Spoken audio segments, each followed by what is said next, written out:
बहुत समय पहले की बात है। बादलों के बीच परीलोक में एक बहुत सुंदर परियों का महल था, जहाँ बहुत सुंदर सुंदर परियां रहती थी। उन सभी परियों में एक परी थी जिसका नाम तनीषा परी था, जो सभी परियों से बिल्कुल अलग थी। तनीषा परी परीलोक में तो रहती थी, मगर उसके पास पंख नहीं थे। सभी परियों की तरह उसके पास जादुई शक्तियाँ भी नहीं थी। सभी परियां तनीषा परी को अपने साथ कहीं भी घुमाने लेकर नहीं जाती थी, बल्कि उसका मजाक उड़ाती थी। ऐसे ही एक दिन सभी परियां पिकनिक पर जाने का प्लान बनाती हैं। तभी तनीषा परी उन सभी परियों से कहती है, क्या तुम सब पिकनिक पर जा रही हो? मैं भी तुम लोगों के साथ जाना चाहती हूँ। क्या मैं भी तुम सभी के साथ चल सकती हूँ? अरे तनीषा परी, हम तुम्हें अपने साथ लेकर नहीं जा सकते, क्योंकि तुम एक आम इंसान की तरह हो। तुम्हारे पास पंख ही नहीं है। तुम परीलोक में तो रहती जरूर हो, लेकिन तुम्हारे पास परियों जैसा कुछ भी नहीं है। ना तो तुम उड़ सकती हो और ना ही तुम्हारे पास किसी भी तरह की शक्तियाँ हैं। तो फिर हम तुम्हें अपने साथ लेकर क्यों जाएंगे? तनीषा परी, तुम परीलोक की साफ सफाई करो, खाना बनाओ, लेकिन हम अपनी शक्तियों का इस्तेमाल करके पिकनिक मनाएंगे। बहुत मजा आने वाला है। बेचारी तनीषा परी एक आम इंसानों वाली जिंदगी जी रही है, वो भी परीलोक में रहकर। इससे तो अच्छा होता कि तुम पृथ्वी पर ही जन्म लेती।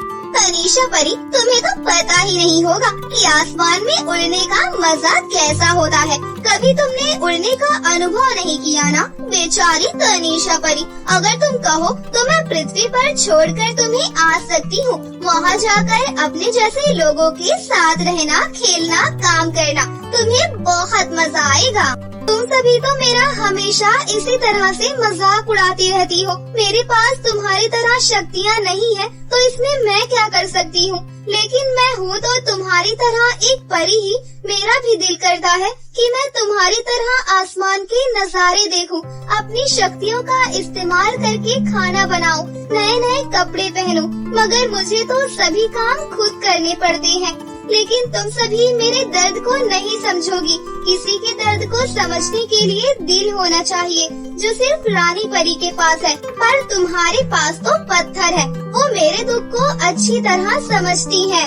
ऐसा कहकर तनीषा परी वहाँ से रोते हुए आ जाती है और सभी परियां पिकनिक मनाने चली जाती हैं। किसी भी परी को तनीषा परी के ऊपर जरा भी दया नहीं आती। वो सभी परियां तनीषा परी को अपने साथ घुमाने नहीं लेकर जाती।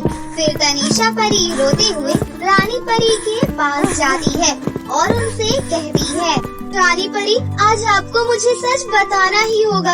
आखिर मैं परीलोक में रहकर परियों की तरह क्यों नहीं हूँ? मेरे पास परियों की शक्तियाँ क्यों नहीं है? बचपन से लेकर आज तक आप मुझे सच नहीं बताती। मुझे सच बताइए, आखिर सच क्या है? आज मुझे जानना है। तनीषा परी, लगता है आज फिर से तुम्हें किसी ने कुछ कहा है, वरना तुम मुझसे दोबारा से ये सवाल नहीं पूछती। तनीषा, जब सही समय आएगा मैं तुम्हें सच बता दूंगी, लेकिन अभी सही समय नहीं है। लेकिन रानी परी, इस महल की सभी परियां अपनी शक्तियों का इस्तेमाल करके काम करती हैं और मुझे अपने हाथों से काम करना पड़ता है। और सभी परियां इधर से उधर घूमने भी जाती हैं। मेरे पंख ना होने की वजह से मैं कहीं नहीं जा सकती, बस महल के अंदर इधर उधर घूमती रहती हूँ। रानी परी, आप मुझे सच बताइए ना, आखिर सही समय कब आएगा? तनीषा परी, बहुत जल्द तुम्हें समझ आ जाएगा कि तुम्हारे पास सभी परियों की तरह शक्तियाँ क्यों नहीं है, लेकिन उसके लिए तुम्हें थोड़ा इंतजार करना होगा। तनीषा परी रानी परी की बात मानकर आ जाती है, लेकिन वो अंदर ही अंदर बहुत ज्यादा परेशान रहती है और सोचती है कि आखिर उसके पास शक्तियाँ क्यों नहीं है। ऐसे ही कुछ दिन बीत जाते हैं। एक दिन रानी परी के पास परीलोक की आशी जादूगरनी आती है। उसके पास परियों की दुनिया का जादुई उड़ने वाला लहंगा होता है।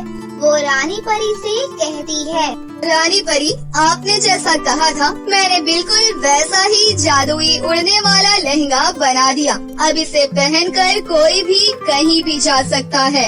जादूगरनी आशी, तुमने बहुत अच्छा किया कि तुमने जादुई उड़ने वाला लहंगा बना दिया। इस लहंगे की तनीषा परी को बहुत जरूरत है। अब समय भी आ गया कि उसे सच पता चल जाना चाहिए, क्योंकि आज तनीषा परी 18 वर्ष की हो चुकी है। आज मैं उसे सब कुछ सच बता दूंगी। फिर जादूगरनी आशी जैसे ही वहाँ से जाती है तो रानी परी तनीषा को अपने पास बुलाती है और उससे कहती है, तनीषा परी, तुम बचपन से लेकर आज तक मुझसे एक ही सवाल पूछती आ रही हो कि तुम्हारे पास शक्तियाँ क्यों नहीं हैं। वो इसलिए क्योंकि तुम एक परी नहीं हो बल्कि एक आम इंसान हो। मगर रानी परी, आपने तो कहा था कि मेरी माँ एक बहुत शक्तिशाली परी थी और वो पाताल लोक की परियों के साथ लड़ाई करते समय मारी गई थी। अगर मैं आम इंसान हूँ तो मेरी माँ परी कैसे हो सकती है? बेटा, मैंने तुमसे झूठ बोला था ताकि सबको यही पता हो कि तुम्हारे पास सिर्फ शक्तियाँ नहीं हैं, लेकिन तुम हो तो एक परी। अगर किसी को पता चल जाता कि तुम एक आम इंसान हो तो तुम्हारा यहाँ रहना और भी ज्यादा मुश्किल हो जाता। रानी परी, फिर मेरे माता पिता कौन है? मैं कौन हूँ? मैं किसकी बेटी हूँ? मुझे बताइए। मैं अपने माता पिता जी के पास जाना चाहती हूँ। तनीषा, हमारे परिलोक का नियम है कि 18 वर्ष से पहले कोई पृथ्वी पर नहीं जा सकता, इसलिए मैंने तुम्हें कुछ भी नहीं बताया था। आज तुम 18 वर्ष की हो गई हो, इसलिए अब तुम हम परियों की दुनिया का जादुई उड़ने वाला लहंगा पहनकर पृथ्वी पर जा सकती हो। वहाँ जाकर तुम्हें तुम्हारी बहन मिलेगी जो तुम्हारे चाचा चाची के साथ रहती है। रानी परी, मेरी बहन चाचा चाची के साथ और मैं आपके साथ, ऐसा क्यों? हम दोनों अपने माता पिता के साथ क्यों नहीं हैं? तनीषा, ऐसा इसलिए कि तुम्हारे माता पिता अब इस दुनिया में नहीं है। तुम मुझे एक नदी के किनारे मिली थी। जब मैंने अपनी शक्तियों से तुम्हारे परिवार वालों के बारे में जानने की कोशिश की तो मुझे सब कुछ मालूम हुआ। तनीषा, जादुई उड़ने वाले लहंगे की मदद से तुम्हें पृथ्वी पर जाने में कोई भी परेशानी नहीं होगी। तनीषा बेटा, अपना ख्याल रखना। तनीषा सच्चाई जानकर बहुत रोती है और रानी परी तनीषा को परियों का जादुई उड़ने वाला लहंगा दे देती है। तनीषा परियों की दुनिया का जादुई उड़ने वाला लहंगा पहनकर पृथ्वी पर अपनी बहन के पास पहुंच जाती है।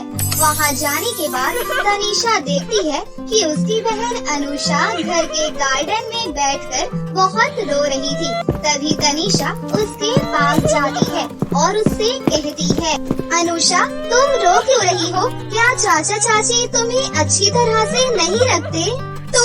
तुम कौन हो और मेरा नाम कैसे जानती हो? और तुम मेरे चाचा चाची को अपने चाचा चाची क्यों कह रही हो? अनुषा, मैं तुम्हारी बड़ी बहन तनीषा हूँ और मैं परिलोक से आई हूँ। बचपन में हमारे माता पिता की मृत्यु हो गई थी, जिसकी वजह से तुम्हें चाचा चाची ले आए और मुझे परिलोक की रानी परी परिलोक ले गई। पृथ्वी पर मेरे पास रहने की कोई जगह नहीं है। अब मैं तुम्हारे साथ ही रहूंगी। पहले तो अनुषा उसकी बात पर विश्वास नहीं करती, लेकिन जैसे जैसे तनीषा अनुषा को बताती है वैसे वैसे अनुषा को उसकी बातों पर भरोसा हो जाता है। तभी अनुषा रोते हुए तनीषा से कहती है, तनीषा दीदी, चाची बहुत बड़ी शैतान है। वो मुझ पर बहुत अत्याचार करती है। वो मुझसे घर का सारा काम कराती है और खाने के लिए भी दिन में सिर्फ एक ही रोटी देती है। देखिए ना दीदी, घर के काम कर कर के मेरे हाथों में छाले निकल आए हैं। अब मुझसे कोई काम नहीं हो रहा। मैं यहाँ बहुत मुश्किलों वाली जिंदगी जी रही हूँ। आप ऐसी जिंदगी नहीं जी पाओगी दीदी। अनुषा ऐसा कह ही रही थी, तभी उसकी चाची की आवाज आती है और अनुषा भागकर अपनी चाची के पास जाती है। तभी चाची अनुषा से कहती है, पूरे दिन बस बाहर गार्डन में आराम से बैठी रहती है, जैसे घर में कोई काम ही नहीं हो। इतने सारे गंदे कपड़े पड़े हैं, उन्हें कौन धुलेगा और घर की सफाई कौन करेगा? लगता है कल की पिटाई भूल गई है। अगर कल की तरह पिटना नहीं चाहती है तो चुपचाप 1 घंटे के अंदर अंदर सारा काम खत्म कर। चाची जी, मैंने आपसे सुबह कहा था मुझसे काम नहीं हो पाएगा, मेरे हाथों में छाले निकल रही है, मुझे दवाई दिला दीजिए। लेकिन आपने मुझे दवाई दिलाने के लिए मना कर दिया। ऐसे छालों में मैं कैसे काम कर सकती हूँ? मुझे कुछ नहीं पता तेरे हाथ में छाले निकल रहे हो या तेरे हाथों से खून निकल रहा हो। मुझे 1 घंटे के अंदर अंदर घर का सारा काम हो जाना चाहिए, वरना मुझसे बुरा कोई नहीं होगा। मैं अभी बाहर घूमने जा रही हूँ, तब तक सारा काम हो जाना चाहिए। ऐसा बोलकर चाची अनुषा को इतना सारा काम बताकर बाहर घूमने चली जाती है। फिर अनुषा तनीषा के पास जाती है और उससे कहती है, देखा दीदी, चाची कितनी दुष्ट है, उन्हें किसी के दुख तकलीफ से कोई मतलब नहीं है। मैं सुबह से कह रही हूँ मेरे हाथों के छाले के लिए मुझे दवाई दिला दीजिए, लेकिन मुझे दवाई नहीं दिला रही और इतना सारा काम बताकर चली गई है। काश माता पिता के साथ मैं भी चली जाती तो कितना अच्छा होता। अनुषा, मेरी प्यारी बहन, ऐसे नहीं कहते। अब तुम्हारी बहन तुम्हारे साथ है, अब तुम्हारे ऊपर कोई भी जुल्म और अत्याचार नहीं करेगा।